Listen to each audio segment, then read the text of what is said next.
le BAP a déposé son rapport au mois de novembre, on s'est dit, bon, c'était fouillé, c'était documenté, il avait écouté les citoyens. On avait eu l'impression, en tout cas, d'avoir été un peu entendu. On s'est dit, bon, on a reçu ça. C'est un rapport qui dit que ça doit être réfléchi davantage, qu'il y a plein de lacunes. Alors on s'est dit, bon, ben voilà, ça va s'améliorer. Et puis finalement, je pense qu'à peine l'avait déposé, l'encre n'était pas sèche encore. Ça a été rejeté presque unanimement comme un torchon, comme si les commissaires qui avaient siégé là-dessus étaient des incompétents, des moins que rien. C'est assez consternant de voir qu'ils n'ont pas eu plus de considération que ça. Plutôt que de nous donner une tape dans le dos, nous qui sommes comme vendus à l'idée, ben on nous envoie une tonne de briques par la tête. On se préoccupe de desservir les banlieues. Pour l'instant, les banlieues qu'on entend desservir semblent être des terrains encore inhabités. Par ailleurs, là où il y a le plus d'usagers, on n'y va pas, par exemple à Charlesbourg.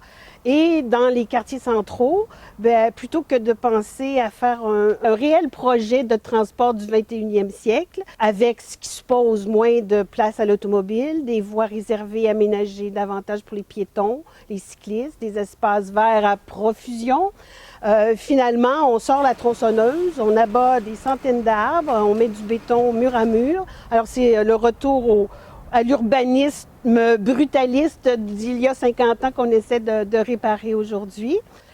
On entend beaucoup parler de développement économique. Le discours que j'entends principalement, encore une fois dans les médias, c'est bon, développement économique, ça va être bon pour après la pandémie. On entend parler de consortium, on entend parler de promoteurs qui ont des projets le long du tracé du tramway. Moi, j'ai pas beaucoup entendu parler des utilisateurs, des citoyens, des êtres humains, dans le fond, des humains, des vivants qui font vivre justement la ville. J'ai pas beaucoup entendu parler de beauté non plus.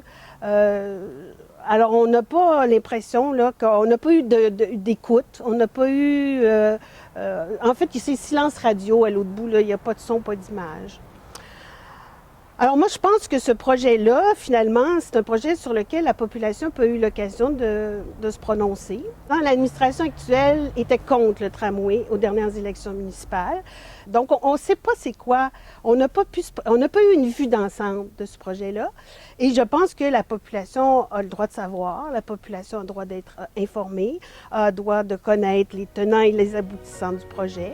Et qu'une élection sur la base de ce projet-là devrait aller de soi en ce qui me concerne.